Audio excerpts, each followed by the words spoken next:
कोई समीकरण है, मान लो 7x + 3y = 5, ठीक है, और एक समीकरण लिखा हुआ 2x - 5y = 15, ऐसे लिखा हुआ।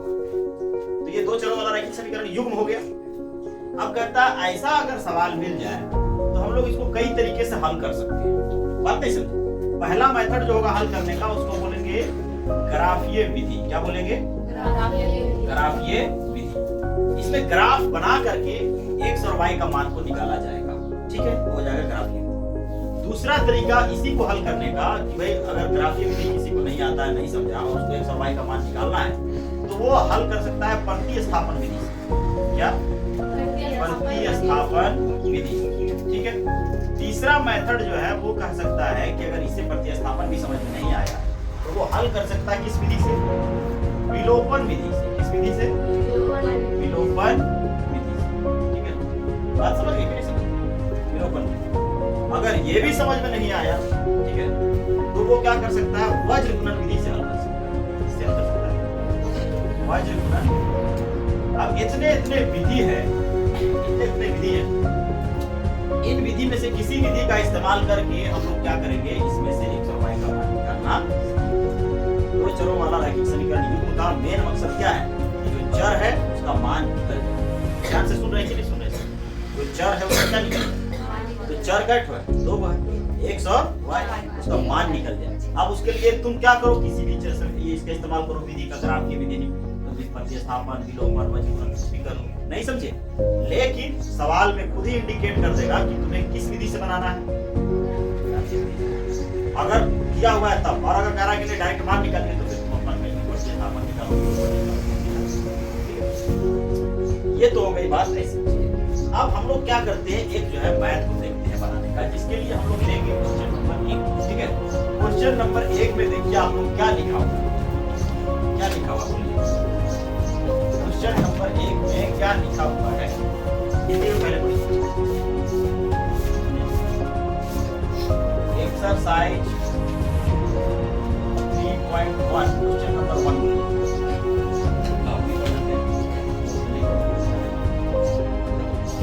सवाल लिखा हुआ है, निम्न समस्याओं में रैखिक समीकरणों के युग्म बनाइए। पहले समस्या है, उस समस्या के आधार पर क्या बनाना है? रैखिक समीकरण का युग्म। पहले रैखिक समीकरण दिया हुआ नहीं है, युग्म बनाना है अपने से, ठीक है। और उनके ग्राफीय विधि से हल ज्ञात कीजिए। जब युग्म बन जाएगा तब कौन विधि से हल ज्ञात करना है? अभी विधि बता दिए ना, सब एक एक करके बहुत सारा विधि बताएंगे, पढ़ाएंगे, ठीक है। तो अब कहता है निम्न समस्याओं में रैखिक समीकरणों के युग्म बनाइए। तो युग्म बनाने के लिए पहला कंडीशन दिया है, देखिए 1 का 1 में पहला कंडीशन बड़ा अच्छा है ना, ध्यान से सुनेंगे। कक्षा 10 के 10 विद्यार्थियों ने एक गणित की पहली प्रतियोगिता में भाग लिया। मतलब अब हिंदी में यहाँ पर बात समझिए, कक्षा 10 के 10 विद्यार्थी है ना, टोटल कितने हैं? 10। उन लोगों ने एक क्या किया? कंपटीशन में भाग लिया। कंपटीशन किस चीज का था? पहेली का था। पहेली मतलब भुजबल कंपटीशन में भाग लिया, ठीक है ना। तो कहने का मतलब यह है कि भाग लिया, यदि लड़कियों की संख्या लड़कों की संख्या से 4 अधिक हो, अगर लड़कों की संख्या लड़कियों की संख्या से कितना अधिक हो? 4 अधिक हो, तो प्रतियोगिता में भाग लिए लड़कों और लड़कियों की संख्या ज्ञात कीजिए। तो मेन मकसद ये निकालना है कि प्रतियोगिता में कितने लड़के थे और कितनी लड़कियां थी, लेकिन किस विधि से निकालना है? ये है ग्राफीय विधि से। किस विधि से? क्योंकि शुरू क्वेश्चन बोल दिया था ग्राफीय विधि। तो सबसे पहले यहाँ पर हम लोगों को जो चीज पता नहीं रहता है, तो मैथ में एक चीज है कि माना, ठीक है ना, वही हम लोग यहाँ पे करने वाले हैं। माना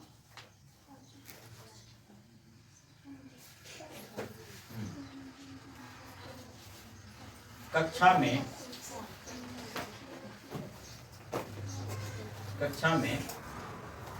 लड़कियों की संख्या या लड़कों की संख्या x तथा लड़कियों की संख्या बराबर x ले लो। लड़कों की संख्या बराबर 1 और किसकी संख्या लिखेंगे? लड़कियों की संख्या बराबर y लिख लेते हैं। कोई दिक्कत इसमें? लड़कों की संख्या x, लड़कियों की संख्या क्या? y। अब प्रश्नानुसार आते हैं, प्रश्नानुसार, ठीक है। सवाल के अनुसार क्या है कि कक्षा में कितने विद्यार्थी हैं टोटल? मतलब ये कितने विद्यार्थी हैं? 10। इसका मतलब अगर x और y दोनों को जोड़ा जाए, x + y कर दिया जाए तो कितने आ जाएंगे भाई? x जो है कौन लोग है? लड़का लोग है, और y कौन है? लड़की लोग है। तो x और y दोनों जुटेंगे तो कितना होना चाहिए? कितना होना चाहिए बोलो? 10। कितना होना चाहिए? यहाँ लिख देंगे कितना? 10। टोटल 10 है ना जी। कुछ लड़का है कुछ लड़की है, मिल के कितना है? 10 है। तो ये हमारा बन गया समीकरण 1। क्या बन गया? समीकरण 1। दूसरा देखिए, तथा और एक कंडीशन यहाँ पे लिखा है कि इसमें लड़कों की संख्या लड़कियों की संख्या से 4 अधिक है। क्या बोला गया? देखिए, यदि लड़कियों की संख्या लड़कों की संख्या से 4 अधिक हो, लड़कियों की संख्या, किसकी संख्या? लड़कियों की संख्या, और एक तरफ किसकी संख्या? लड़कों की संख्या।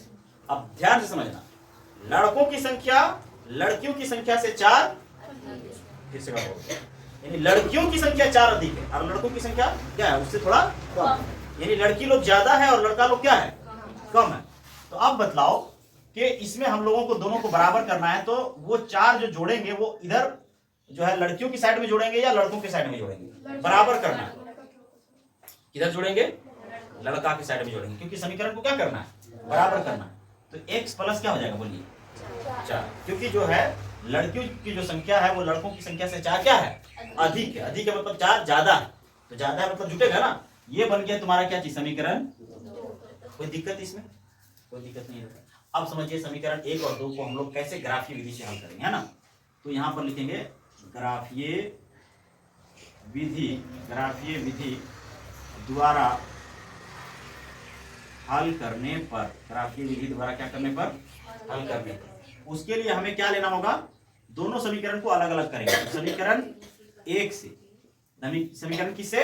1 से। अब समीकरण 1 को जब लेंगे तो उसमें देखिए क्या लिखा है समीकरण 1 में, बोलिए?